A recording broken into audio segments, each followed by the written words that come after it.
What is up, guys, and welcome to another video. And the Knicks beat the Indiana Pacers 121 to 101. I think that was a score, something like that.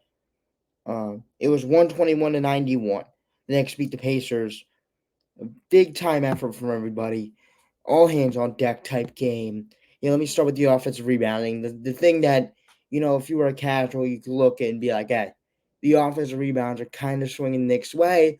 And that was kind of a big thing because when the Pacers were dominating us, they were dominating the offensive glass. So I'm going to go and look. Now, this is terrible podcasting. It's not even it's a video kind of short recap, but look, I, when we look at Sunday, the massacre on Mother's Day. Um, I will not talk about it. It was 27 to 43 on defensive rebounds, 16-9 Knicks on offensive rebounds, but did they do rebound total? Yes, they beat us rebounding total in 52 to 43. And that's the thing where you cannot lose in if you're the Knicks, especially shorthanded. You do still have your big and Isaiah Hartenstein, and Precious is very good on those boards you showed today. You can't have those games where you're losing where you're losing to in the rebounding battle. So, you look on Tuesday, the Knicks battle back, and I think they won the rebounding battle. I think they definitely did. Yeah, they dominated the rebounding battle, 53 to 29. So those are things you would look at the stat sheet and be like, there we go. There we go.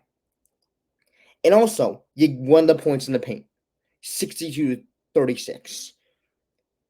Yeah, they beat they you only lost by one the fast break points. So you shut that down as best as possible. As good as they are on fast break, as talented as the Pacers are, you shut them down as best as possible. And that's all Thibs can ask. Um, they turned the ball over 18 times. You only turned it over 9.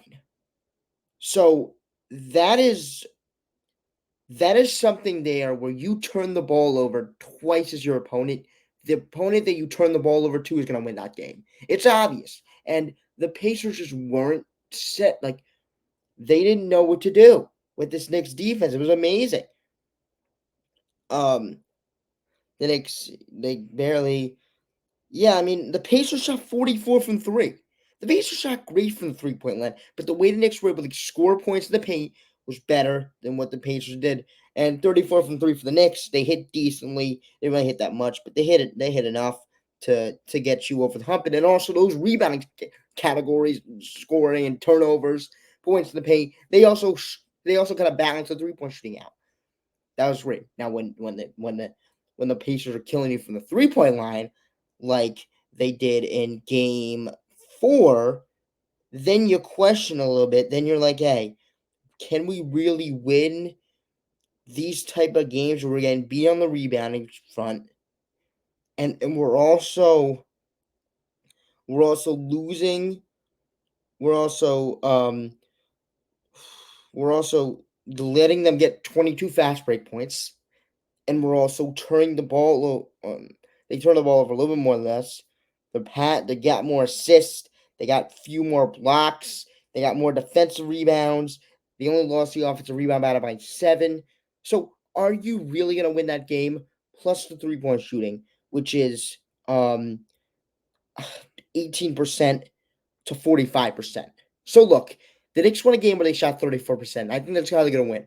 And then they gotta take off the turnover stuff. They gotta take out they gotta make them turn the ball over. And they gotta get win on the offensive boards. And that's what they did tonight. And the defense was so good. The defense was very good. I don't think the Pacers did anything drastic, like compared to that last game shooting wise. It's the Knicks came out to play. They shot 44%, they shot 45 when they beat us by 20. So it was all the little stuff. It was all the rebounding, all the turnovers that the Knicks were able to force, all the points in the paint. Those were the winning factors in that game. Um, that's your overview here. But Isaiah Hartenstein again, offensive rebounds. Man's gonna be running up. Man's gonna be showing up to Leon Rose's desk, and he's gonna be showing him the money. Be like, hey, I want this amount of money because he deserves every single penny he's gonna get because the way he rebounded tonight. was fantastic. Every single ball that went into his hands. And you add that with Josh Hart, that's dominance on the boards. That's dominance on the boards that you can't guard. You can't guard that because if you're not gonna put a body on somebody, then you're just gonna lose. Miles Turner is the softest center I've ever seen in my life. Why? You're 7 foot. I know you're not known as an offensive rebounder. I know you're not known as a defensive rebounder. But damn, it's the playoffs. You're 7 foot. Put a body on somebody. He just didn't. He's soft, and we all know that from watching this game. Until he can prove me wrong, prove me otherwise. He can definitely prove me otherwise. If he proves me otherwise, fine, I'll take the L. But I think he's soft. And that's the big thing about this Pacers team. They're going to have a soft center and going to get rebounded on. You're not going to win games, especially against Isaiah Hartenstein. Got the Alec Burks game again. That's what I said about game 3. You need those Alec Burks game. That's why I felt so bad we lost that game because Alec Burks is a great game. And I feel like we're never going to get that again. We did. And that was great. We capitalized on it. I'm like, if we ever get this Alec Burks game again, I swear to you we'll win this game. And that's what the Knicks did. They didn't waste another Alec Burks performance because you're not going to get it. As good as Alec Burks is, Alec Burks stays ready. You're not going to get those type of performance, 18 points on perfect efficiency. But when you do, also he's dealing with a shoulder injury. So when you do, you're going to have to capitalize on it. And they did just that. Jalen's passing has been amazing. And as much as scoring, he was just able to be a decoy at times. He was still a scorer. 43 shows you. 42, 40 plus points shows you he's just going to score. But it felt like sometimes for a few possessions, it was very imminent that he was just trying to be a decoy. And his passing was very good, the way he swung the ball. The Knicks really having trouble with ball movement. And they had trouble in that last game because they couldn't cause any pressure to defense. And when Jalen does it, it definitely helps out with the ball movement. And I don't have this in my notes, but Dante DiVincenzo, man. 8 points, didn't shoot the ball well, but he was in the middle of everything. And that's all you need. When everybody else is shooting well, we don't need you to shoot well. But he was in the middle of everything. I love it. I loved everything he brought in that game. Just the intensity. Just, we wanted this. He led the team in that, I felt like. He had a lot of motion.